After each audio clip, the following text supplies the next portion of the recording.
ನಮಸ್ಕಾರ ಸ್ನೇಹಿತರೆ, job centre YouTube ಚಾನಲ್ಗೆ ಸ್ವಾಗತ. ಸ್ನೇಹಿತರೆ, ಇದೇ ಮೊದಲನೇ ಬಾರಿ ನಮ್ಮ ವಿಡಿಯೋ ನೋಡ್ತಿದ್ರಿ, ಪ್ಲೀಸ್ ಸಬ್ಸ್ಕ್ರೈಬ್ ಮಾಡಿ ಮತ್ತು ನಿಮ್ಮ ಸ್ನೇಹಿತರಿಗೂ ಶೇರ್ ಮಾಡಿ. ಸ್ನೇಹಿತರೆ, ರಕ್ಷಣಾ ಸಚಿವಾಲಯ ಇಲಾಖೆಯಿಂದ ಹೊಸ ನೇಮಕಾತಿ ಅಧಿಸೂಚನೆ ಬಿಡುಗಡೆಯಾಗಿದ್ದು, ಫೈರ್ಮ್ಯಾನ್ ಮತ್ತು ಫೈರ್ ಇಂಜಿನ್ ಡ್ರೈವರ್ ಹಾಗೂ ವಿವಿಧ ಹುದ್ದೆಗಳಿಗೆ ನೇಮಕಾತಿ ಅಧಿಸೂಚನೆ ಹೊರಡಿಸಲಾಗಿದೆ. ಇದರ ಸಂಪೂರ್ಣ ಮಾಹಿತಿಯನ್ನು ಈ ವಿಡಿಯೋದಲ್ಲಿ ನೋಡ್ತಾ ಹೋಗೋಣ. ವಿದ್ಯಾರ್ಹತೆ ಏನು, ಎಕ್ಸಾಮ್ ಪ್ಯಾಟರ್ನ್ ಯಾವ ಥರ ಇರುತ್ತೆ, ಏಜ್ ಲಿಮಿಟ್, ವೇತನ ಶ್ರೇಣಿ ಎಲ್ಲವನ್ನು ಈ ವಿಡಿಯೋದಲ್ಲಿ ನೋಡ್ತಾ ಹೋಗೋಣ. ವಿಡಿಯೋನ ಸ್ಕಿಪ್ ಮಾಡದೆ ಕೊನೆವರೆಗೂ ನೋಡಿ. ಸ್ನೇಹಿತರೆ, ಅಗ್ನಿಶಾಮಕ ಇಲಾಖೆಯಲ್ಲಿ ಫೈರ್ಮ್ಯಾನ್, ಫೈರ್ ಇಂಜಿನ್ ಡ್ರೈವರ್ ನೇಮಕಾತಿ ಅಧಿಸೂಚನೆ ಬಿಡುಗಡೆ ಮಾಡಿದ್ದು, ಹುದ್ದೆಗಳ ಹೆಸರು ನೋಡುವುದಾದರೆ ಫೈರ್ಮ್ಯಾನ್, ಫೈರ್ ಇಂಜಿನ್ ಡ್ರೈವರ್ ಹಾಗೂ ವಿವಿಧ ಹುದ್ದೆಗಳಿಗೆ ಅರ್ಜಿ ಆಹ್ವಾನ ಮಾಡಲಾಗಿದ್ದು, ಒಟ್ಟು ಹುದ್ದೆಗಳು 71.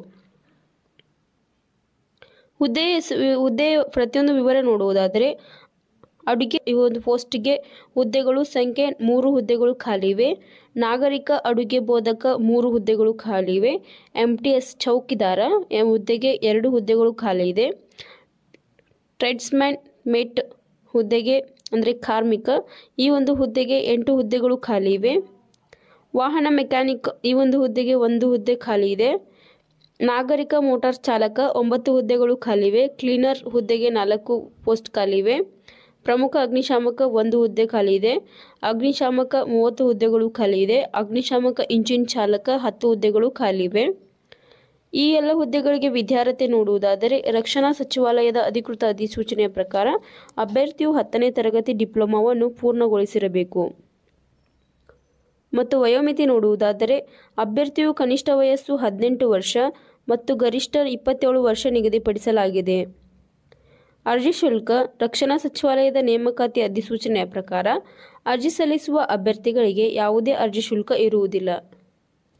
ವೇತನ ಶ್ರೇಣಿ ರಕ್ಷಣಾ ಸಚಿವಾಲಯದ ನೇಮಕಾತಿ ಅಧಿಸೂಚನೆಯ ಪ್ರಕಾರ ಆಯ್ಕೆಯಾದ ಅಭ್ಯರ್ಥಿಗಳಿಗೆ ಮಾಸಿಕ 18,000ದಿಂದ 21,700ರವರೆಗೆ ವೇತನ ಶ್ರೇಣಿ ನಿಗದಿಪಡಿಸಲಾಗಿರುತ್ತದೆ. ಸ್ನೇಹಿತರೆ, ಮತ್ತು ಈ ಎಲ್ಲ ಹುದ್ದೆಗಳಿಗೆ ಆಯ್ಕೆಯ ವಿಧಾನ ಯಾವ ಥರ ಮಾಡ್ಕೊಳ್ತಾರೆ ಅಂದರೆ ಲಿಖಿತ ಪರೀಕ್ಷೆ, ಕೌಶಲ್ಯ ಪರೀಕ್ಷೆ, ದೈಹಿಕ ಪರೀಕ್ಷೆ, ಪ್ರಾಯೋಗಿಕ ಪರೀಕ್ಷೆ ಮತ್ತು ಸಂದರ್ಶನದ ಮೂಲಕ ಆಯ್ಕೆ ಮಾಡಲಾಗುತ್ತದೆ. ಸೊ ಎಕ್ಸಾಮ್ ಪ್ಯಾಟರ್ನ್ ಯಾವ ಥರ ಇರುತ್ತೆ ಅಂತ ನೋಡ್ತಾ ಹೋಗೋಣ. ಸ್ನೇಹಿತರೆ, ಎಕ್ಸಾಮ್ ಪ್ಯಾಟರ್ನ ಈ ಒಂದು ನೋಟಿಫಿಕೇಷನಲ್ಲೇ ಕೊಟ್ಟಿರ್ತಾರೆ. ಟೋಟಲ್ ಅಂದರೆ 4 ಪಾರ್ಟ್ಸ್ ಇರುತ್ತೆ. 2 hours ಎಕ್ಸಾಮ್ ಇರುತ್ತೆ. So general intelligence and reasoning ಇದು ನಂಬರ್ ಆಫ್ ಕ್ವಶನ್ಸು 25 ಮಾರ್ಕ್ಸ್ಗೆ ಎಕ್ಸಾಮ್ ಇರುತ್ತೆ. ಜನರಲ್ ಅವೇರ್ನೆಸ್ಸು ಅಬ್ಜೆಕ್ಟಿವ್ ಟೈಪ್ ಇರುತ್ತೆ, ಎಲ್ಲನೂ ಅಬ್ಜೆಕ್ಟಿವ್ ಟೈಪ್ ಇರುತ್ತೆ. 50 ಮಾರ್ಕ್ಸು, ನಂಬರ್ ಆಫ್ ಕ್ವಶನ್ಸ್ 50 ಇರುತ್ತೆ, 50 ಮಾರ್ಕ್ಸಿಗೆ ಇರುತ್ತೆ. General English 50 number of questions ಇರುತ್ತೆ ಮತ್ತು 50 ಮಾರ್ಕ್ಸಿಗೆ ಇರುತ್ತೆ. ನ್ಯೂಮರಿಕಲ್ ಆಪ್ಟಿಟ್ಯೂಡ್ ಇದು ಒಂದು 25 ಕ್ವಶನ್ಸ್ಗೆ 25 ಮಾರ್ಕ್ಸ್ ಇರುತ್ತೆ. ಸ್ನೇಹಿತರೆ, 0.25 ನೆಗೆಟಿವ್ ಮಾರ್ಕ್ಸು ಇರುತ್ತೆ.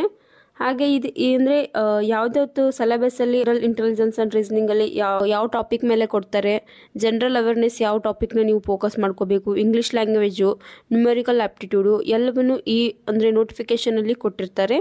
ಈ ನೋಟಿಫಿಕೇಷನ್ನ ನಮ್ಮ ಜಾಬ್ ಸೆಂಟರ್ ಯೂಟ್ಯೂಬ್ ಚಾನಲಲ್ಲಿ ಹಾಕಿರುತ್ತೇವೆ. ಅರ್ಜಿ ಸಲ್ಲಿಸುವ ವಿಧಾನ: ಅರ್ಹ ಮತ್ತು ಆಸಕ್ತ ಅಭ್ಯರ್ಥಿಗಳು ನಿಗದಿತ ಅರ್ಜಿ ನಮೂನೆಯನ್ನು ಭರ್ತಿ ಮಾಡಿ ಅಗತ್ಯ ದಾಖಲೆಗಳೊಂದಿಗೆ ಈ ಕೆಳಗಿನ ವಿಳಾಸಕ್ಕೆ 10/2/2024 ಒಳಗೆ ಅರ್ಜಿಯನ್ನು ಸಲ್ಲಿಸಿ. ಈ ಒಂದು ಅಡ್ರೆಸ್ಗೆ ನೀವು ಪೋಸ್ಟ್ ಮಾಡಬೇಕಂತ ಹೇಳ್ತಿದ್ದಾರೆ. The presiding office, civilian direct recruitment board, CHQ AAC centre south 280C, Agram post, Bengaluru.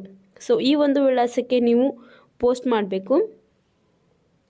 ಮತ್ತು ಪ್ರಮುಖ ದಿನಾಂಕಗಳು ನೋಡುವುದಾದರೆ ಆಫ್ಲೈನಲ್ಲಿ ಅರ್ಜಿ ಸಲ್ಲಿಸಲು ಪ್ರಾರಂಭ ದಿನಾಂಕ 20/1/2024.